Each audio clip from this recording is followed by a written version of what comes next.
यूहन्ना की पहली पत्री अध्याय 5 वचन 3 मैं पढ़ रही हूँ, ध्यान देकर सुनो।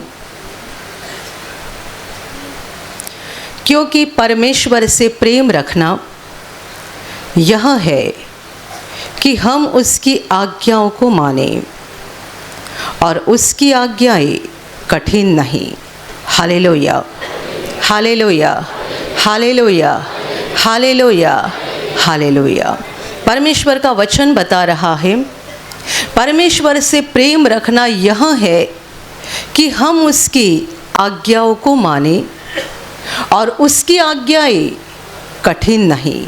Hallelujah, hallelujah, hallelujah, hallelujah. मेरे प्यारे भाई और बहनों, परमेश्वर ने इस संसार को बनाया है और संसार के हर मनुष्य को उसने बनाया है और इसीलिए हर मनुष्य का फर्ज है कि हमें परमेश्वर से प्रेम करना है, परमेश्वर पर विश्वास करना है, परमेश्वर की इच्छा के अनुसार चलना है, परमेश्वर की आज्ञाओं को मानना है। जिसने हमें बनाया है और जीवन दिया है, उस जीवन दाता और सृष्टिकर्ता की आज्ञाओं को मानना ही सही जीवन है। Hallelujah, hallelujah. जिसने हमें बनाया है, जीवन दिया है, यदि मनुष्य उसे भूल चुका है और अपनी ही मर्जी से जीवन बिता रहा है, उसे क्या अच्छा लगता है, वो क्या बता रहा है, उसकी क्या योजना है, उसकी क्या इच्छा है, यदि उसकी और मनुष्य नहीं देख रहा है और अपनी ही मर्जी से अपनी ज़िंदगी बिता रहा है, तो वो सच्चा जीवन नहीं है। हालेलुया।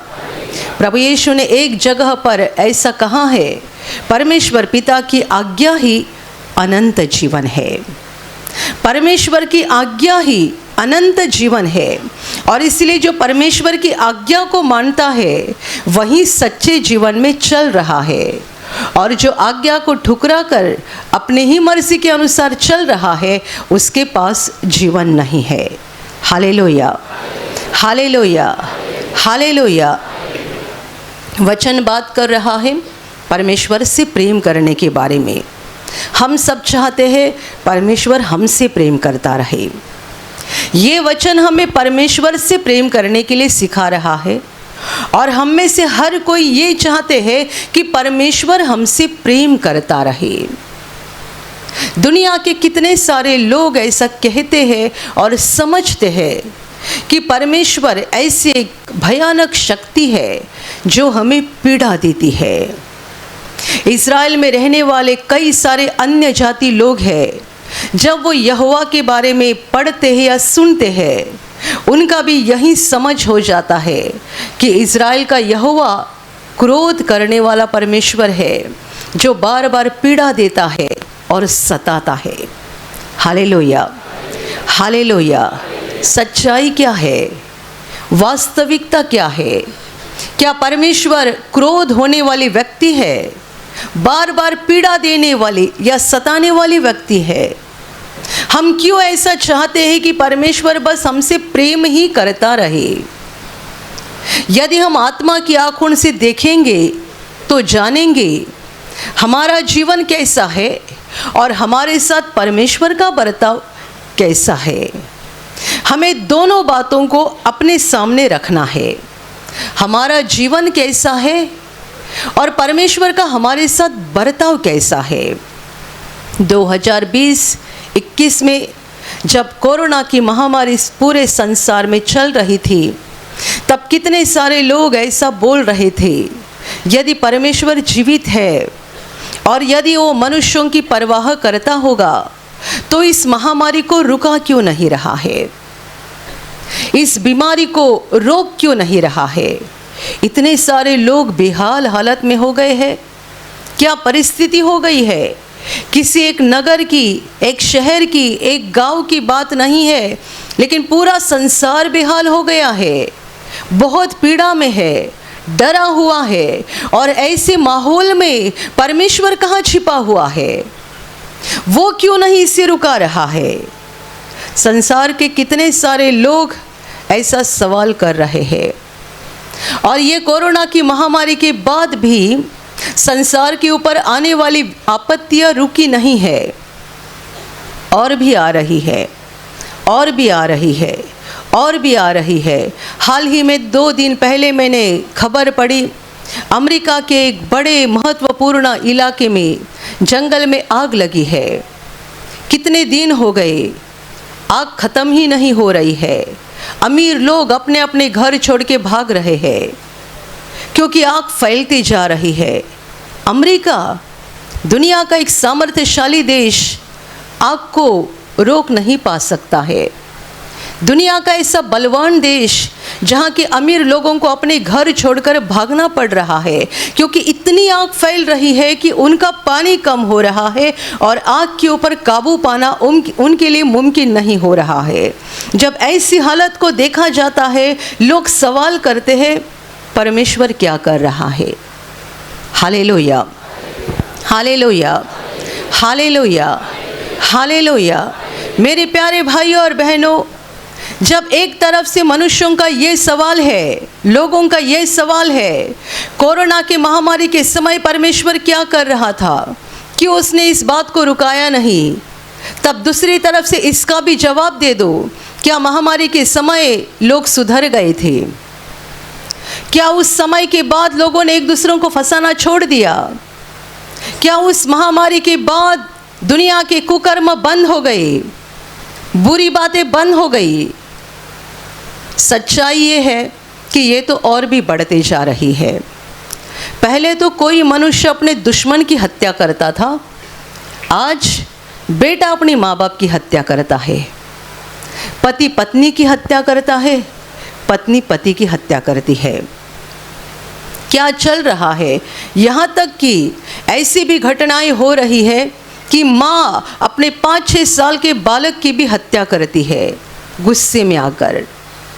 Hallelujah, hallelujah, hallelujah. क्या चल रहा है? पति पत्नी का तलाक हो गया, उनका 6 साल का बेटा है और कोर्ट ने उनको जो ऑर्डर दी थी उसके अनुसार पिताजी बेटे को कुछ दिन में मिलने के लिए आ सकते थे और पत्नी को इस बात का गुस्सा आता था। वो चाहती थी कि ये मेरा पूर्व पति मेरे बेटे को ना मिल पाए और इसीलिए गुस्से में उसने अपने बेटे को ही जान से मार डाला। बताओ संसार में क्या चल रहा है? पूरा संसार परमेश्वर को दोष लगा रहा है। वो कहाँ है?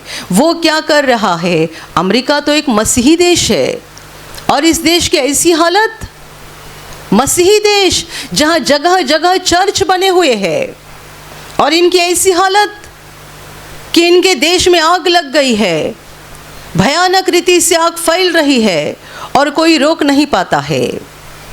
आपके नाम पे मसीहत का लेबल लगाने से आप बच नहीं सकते हैं। आपका नाम क्या है ये महत्वपूर्ण नहीं, आपका काम क्या है ये महत्वपूर्ण है। आपने मसीहत का लेबल लगा हुआ है, अंदर आपके काम क्या चल रहे हैं? परमेश्वर बाहर के रूप को देखने वाला परमेश्वर नहीं, दिल को जांचने वाला, दिल को परखने वाला और उसके अनुसार न्याय करने वाला परमेश्वर है। Hallelujah, hallelujah. परमेश्वर हमसे प्रेम करता रहे, सब कुछ हमें मिलता रहे, सही समय पे बारिश होती रहे, सही समय पे खेतों में अनाज उगते रहे, सही समय पे बहुत सारे फल फूल सब्जियां सब कुछ हमें बहुत आयत से मिलते रहे। और हम क्या करेंगे? हम एक दूसरे को लूटते रहेंगे, एक दूसरों को फंसाते रहेंगे, एक दूसरों की हत्या करते रहेंगे और हमारी ही वासनाओं को पूरा करते रहेंगे। बस परमेश्वर हमसे प्रेम करता रहे, सब कुछ हमें सही समय पर मिलता रहे। Hallelujah, hallelujah, hallelujah. जब आप आत्मा की आंखों से देखोगे तब आप समझ जाओगे कि परमेश्वर का हृदय कितना बड़ा है, कितना प्रेम से भरा हुआ है कि मनुष्य इतने पापी, इतने दुष्ट और इतने बुरे होने के बावजूद भी वो हर साल बारिश क्यों देता है, खेतों में अनाज क्यों उगाता है, क्यों हमें फूल फल सब्जियां और बाकी सारी बातें देकर हमारे शरीर और मन को तृप्त करता है। क्यों करता है? मनुष्य ने ऐसा क्या किया है कि जिसके द्वारा परमेश्वर खुश हो सकता है? दुनिया के ज़्यादा से ज़्यादा लोग परमेश्वर को दुख दे रहे हैं, बुरा काम कर रहे हैं। कितने सारे लोग ये भी बोलते हैं हम परमेश्वर को मानते नहीं है, वो है ही नहीं संसार में। परमेश्वर नाम की कोई व्यक्ति या कोई शक्ति दुनिया में है नहीं, ऐसा बोलने वाले भी है। उनको भी परमेश्वर अनाज देता है, फल देता है और उनके भी शरीर और मन को वो तृप्त करता है। Hallelujah, hallelujah, hallelujah. कोई बेटा अपने बाप के मर्जी के खिलाफ कुछ करता है, तब बाप को गुस्सा आता है और बाप बोलता है यदि मेरा कहना नहीं मानोगे तो जायदाद तुम्हारे नाम पे नहीं करूँगा। एक बाप अपने बेटे से ऐसा बोल सकता है, मेरा कहना नहीं मानोगे तो ज़मीन तुझे नहीं दूंगा, घर तुझे नहीं दूंगा, जायदाद तुझे नहीं मिलेगी। लेकिन वो आसमान में बैठा हुआ सच्चा बाप देखो, पूरा संसार इतना बुरा बन गया है तो भी वो हमारी परवाह करता है, सुधि लेता है, वो सही समय पे सारी बातें हमें देता है। परमेश्वर का प्रेम इतना बड़ा है, इतना बड़ा है। लेकिन ये प्रेम देखने के लिए आत्मा की आंखें खुली हुई होनी चाहिए।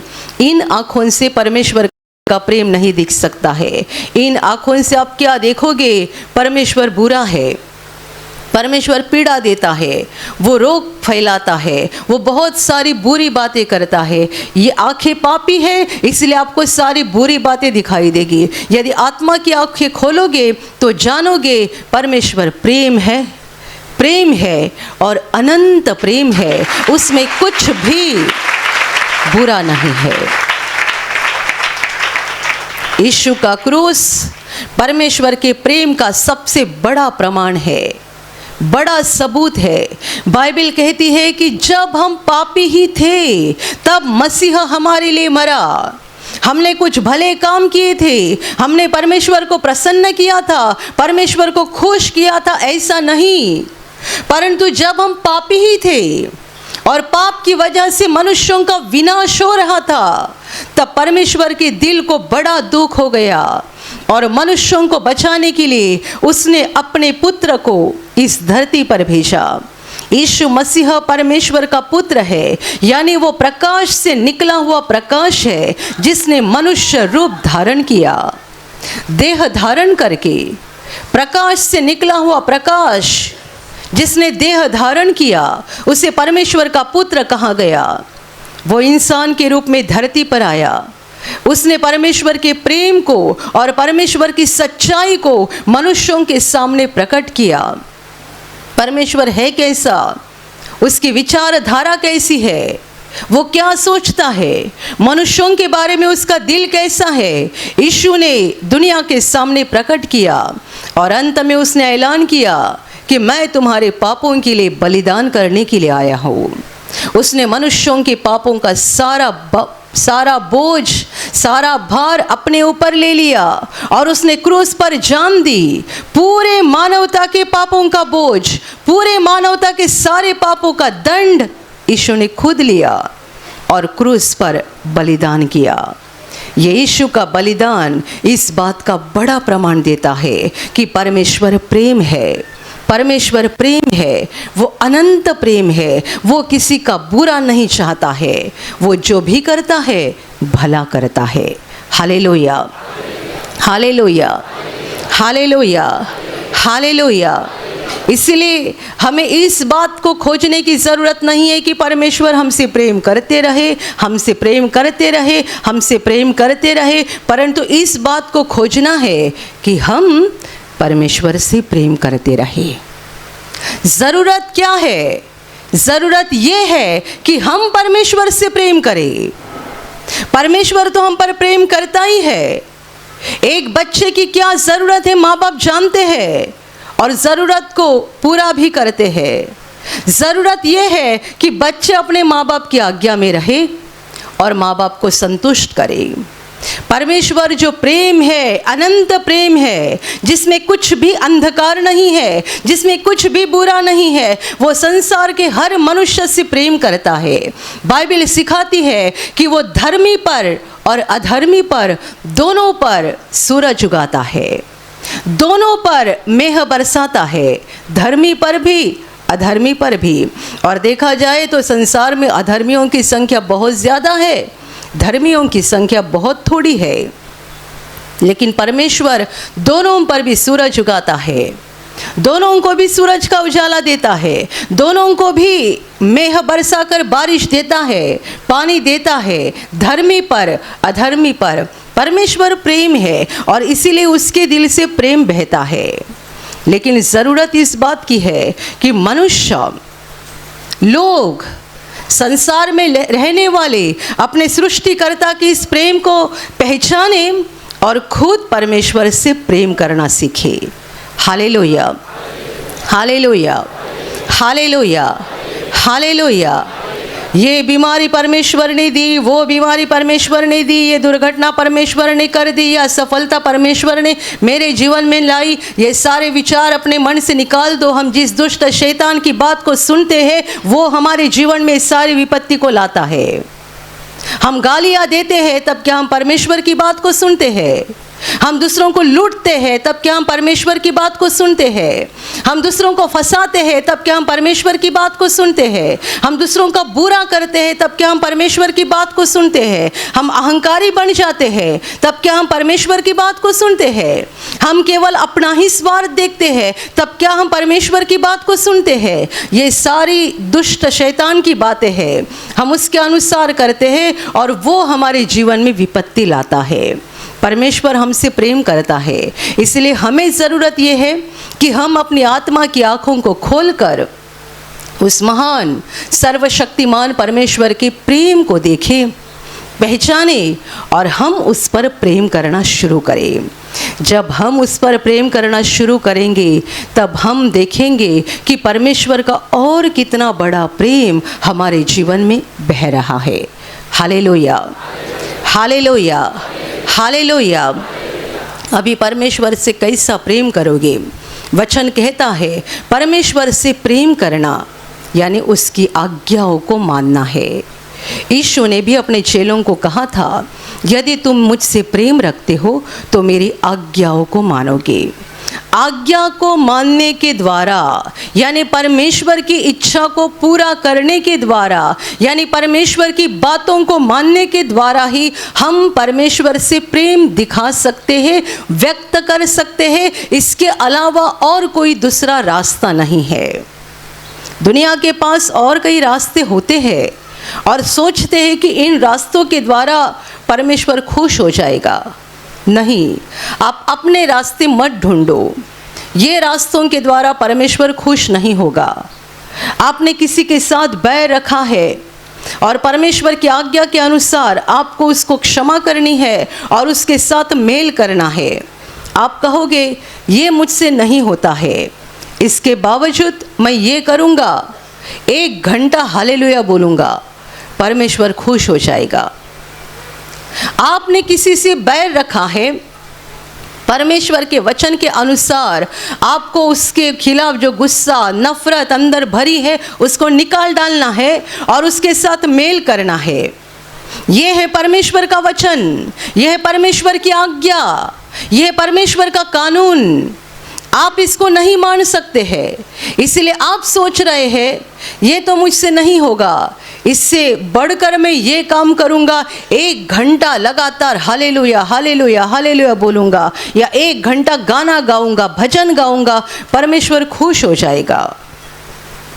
मेरे प्यारे भाइयों और बहनों, परमेश्वर आत्मा है और वो हमारे दिल को परखता है, वो बाहरी चीज़ों से प्रसन्न नहीं होता है।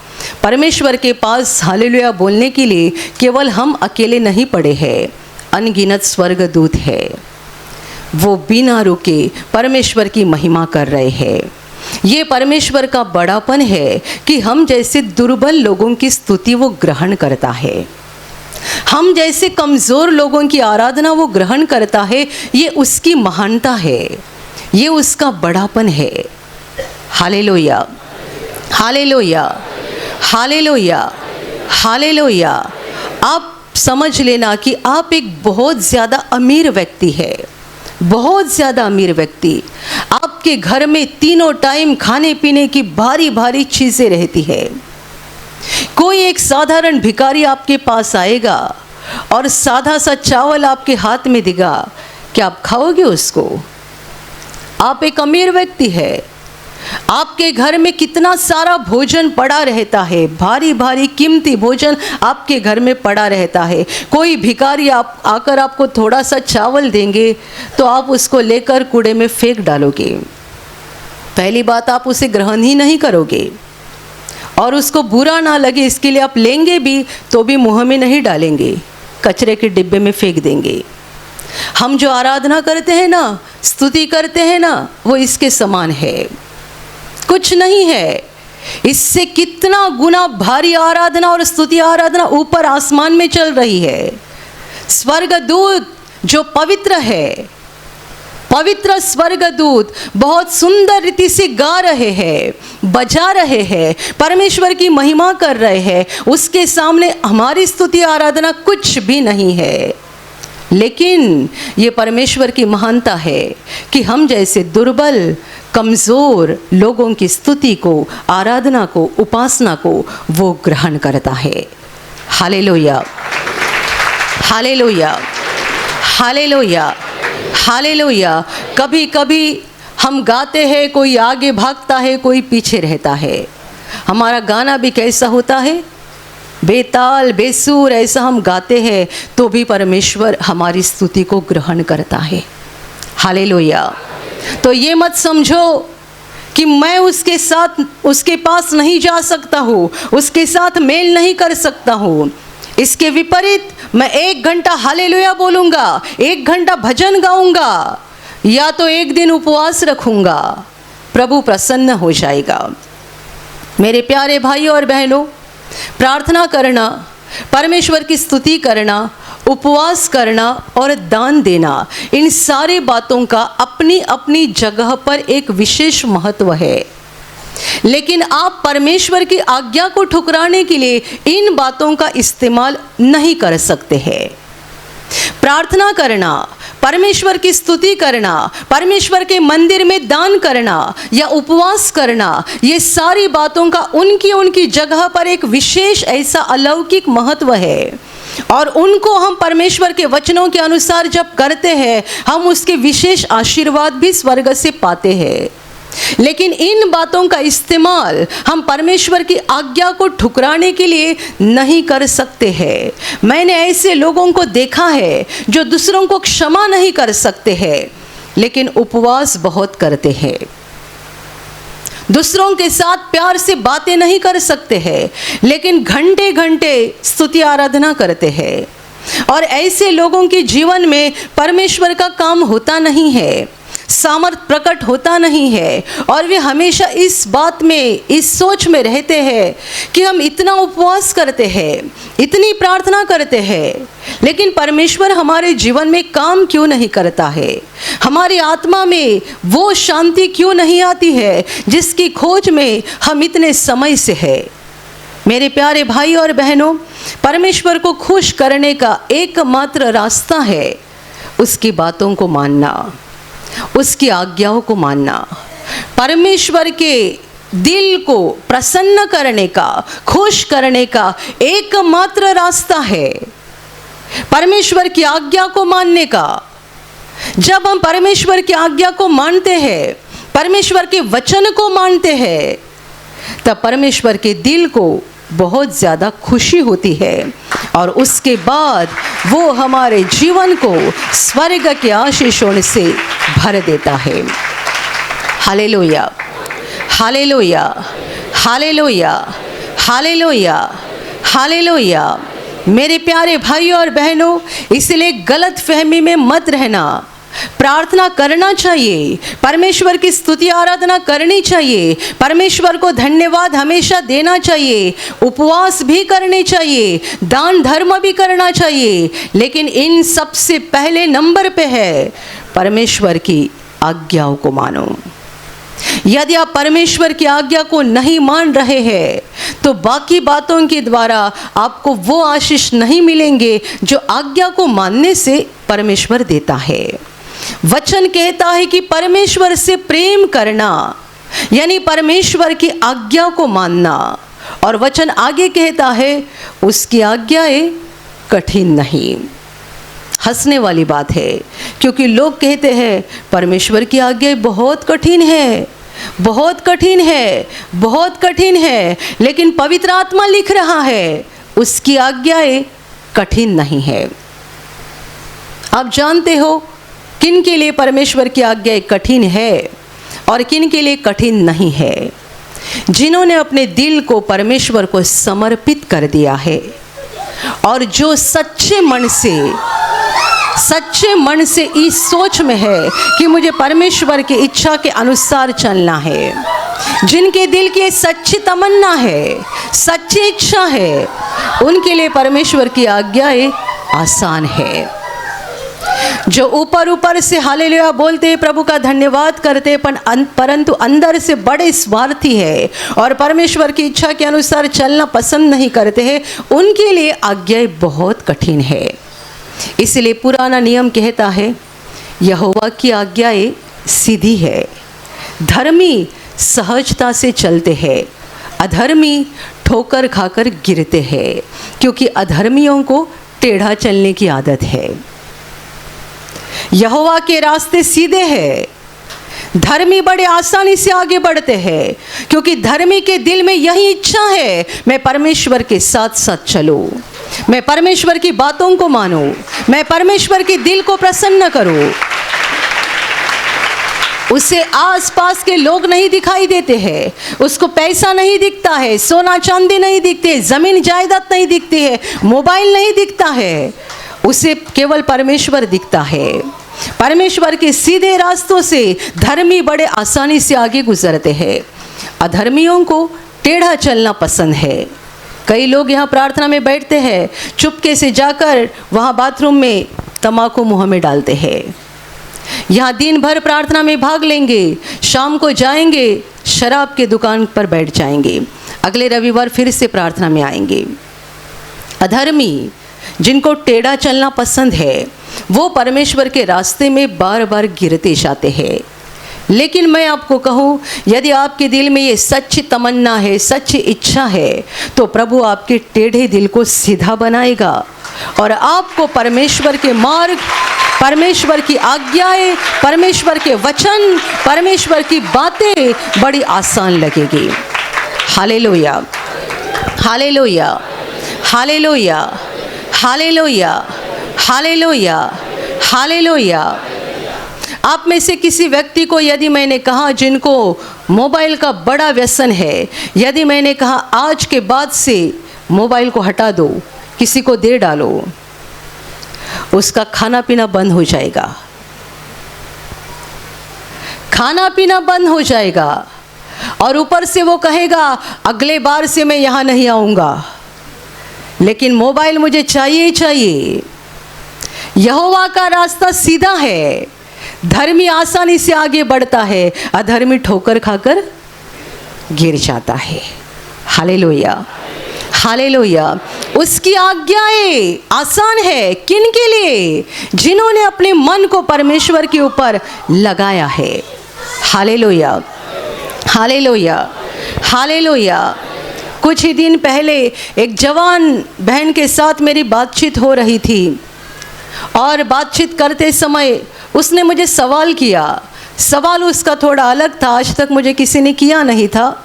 वो मुझे बोलती है, सिस्टर आपने बहुत साल पहले जब अपनी जवानी में अपने घर को छोड़ा तब आपने त्याग कैसे किया? अपने मम्मी पापा को छोड़ने का त्याग कैसा किया? तो मैंने हंसकर कहा, ये मैं शब्द में नहीं बयां कर सकती हूँ, कुछ तो प्रभु ने हृदय में डाला जिसके बाद संसार से मन अलग हो गया।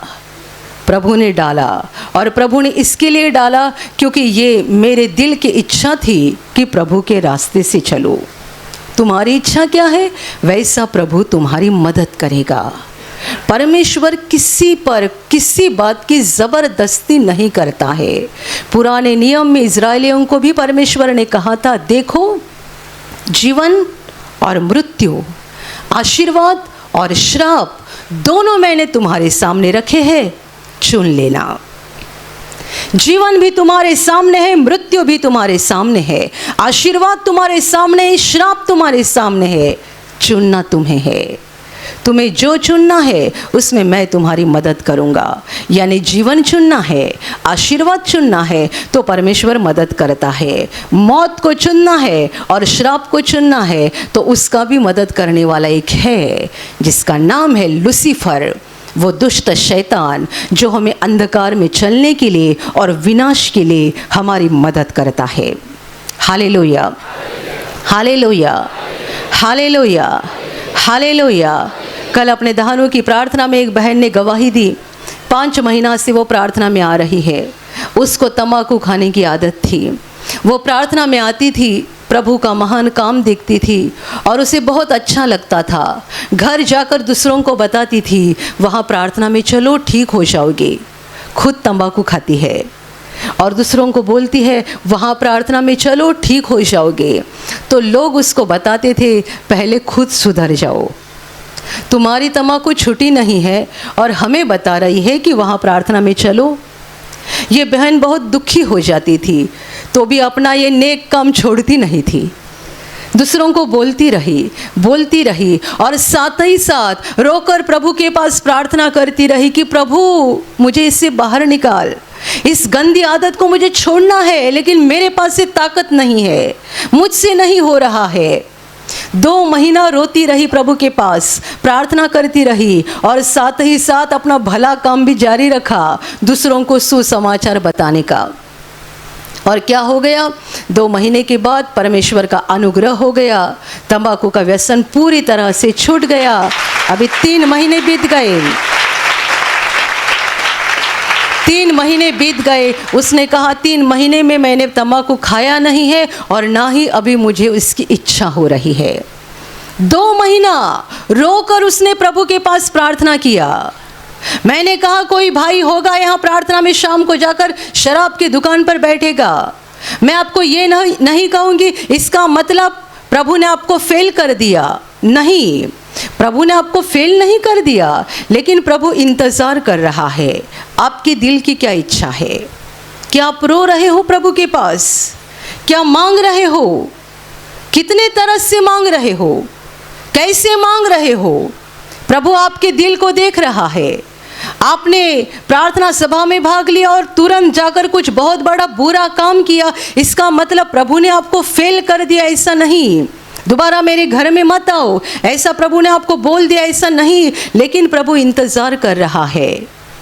बाइबल कहती है वो नहीं चाहता है किसी का विनाश हो जाए, इसलिए वो धीरज धर के हमें मन फिराव का अवसर देता है। क्या फिर से प्रभु के पास आओगे? आप प्रार्थना सभा में आओ या आपके घर में जाओ, प्रभु के सामने घुटना टेको, रो, उसको कहो प्रभु मुझे इससे बाहर निकालो। यदि आपकी दिल की तमन्ना है, इच्छा है, आप तरस से प्रभु के पास मांग रहे हो, तो यकीनन स्वर्ग से आपके ऊपर अनुग्रह हो जाएगा और उस अंधकार के बंधन से परमेश्वर आपको मुक्त करेगा। लेकिन ध्यान में रखना, परमेश्वर की आज्ञा में कोई कॉम्प्रोमाइज़ नहीं है। परमेश्वर की आज्ञा को पालन करना ही है। इसको छोड़ हम दुनिया भर की बहुत बातें कर सकते हैं और परमेश्वर को प्रसन्न करने की कोशिश करेंगे, ये मुमकिन नहीं है कि परमेश्वर इससे प्रसन्न हो जाएगा। सबसे पहले हमें परमेश्वर की आज्ञा को ही मानना है, क्योंकि आज्ञा को मानने से ही हम परमेश्वर के ऊपर अपने सच्चे प्रेम को व्यक्त कर सकते हैं। Hallelujah, hallelujah, hallelujah. परमेश्वर पर सच्चे हृदय से प्रेम करो, उसकी आज्ञाओं को मानो। उसकी आज्ञाएं कठिन नहीं है। दिल को सीधा बनाओ तो परमेश्वर की आज्ञाएं आपको बड़ी आसान लगेगी। आप उसकी आज्ञाओं में चलते रहेंगे और परमेश्वर आपके ऊपर प्रसन्न होकर आपके जीवन को स्वर्ग की आशीषों से भर देगा। Hallelujah, hallelujah, hallelujah. और अभी प्रार्थना करने का समय है। आप विश्वास करो कि एक पल में प्रभु यीशु आपको छूकर चंगाई देगा। एक पल में वो आपके जीवन का दुख निकाल देगा और आपके आंसुओं को खुशी में बदल देगा, क्योंकि उसके लिए असंभव कुछ नहीं है, अनहोनी बात एक भी नहीं है। प्रभु यीशु आज भी जिंदा है। 2000 वर्ष पहले वो शरीर रूप में धरती पर था, आज शरीर रूप में नहीं बल्कि आत्मा के रूप में है, और दुनिया के कोने कोने में जहाँ जहाँ लोग विश्वास के साथ उसको पुकारते हैं, उसके पास प्रार्थना करते हैं, उन सबों की पुकार को प्रभु सुनता है, उन्हें चंगा करता है, उनके आंसुओं को पोंछ देता है और उनके जीवन को खुशी से भर देता है। आप भी इसी विश्वास के साथ आपके बीमार भाग पर हाथ रखो, और यदि वहाँ हाथ नहीं रख सकते हैं तो अपने सीने पर हाथ रखो। प्रभु यीशु के नाम से इसी क्षण आपके शरीर की सारी बीमारियां निकल जाए। यीशु के नाम से आपके जीवन का सारा दुख निकल जाए। शैतान का हर एक काम आपके जीवन से और आपके परिवार से पूरी तरह से नष्ट हो जाए। यीशु के नाम से, प्रभु यीशु के नाम से शैतान का सारा काम आपके जीवन से नष्ट हो जाए। सारी दुष्ट आत्माओं को प्रभु यीशु के नाम से मैं आज्ञा दे रही हूँ, इसी क्षण इन्हें छोड़कर निकल जाओ और वापस उनमें नहीं आना। इसी क्षण प्रभु का महान सामर्थ्य आपके ऊपर आ जाए। प्रभु का महान सामर्थ्य आपके ऊपर आ जाए। प्रभु का महान सामर्थ्य आपके ऊपर आ जाए। इसी घड़ी पवित्र आत्मा की खुशी आपके दिल में आ जाए, पवित्र आत्मा की शांति आपके दिल में आ जाए और आपका जीवन स्वर्ग की रोशनी से भर जाए। आमीन।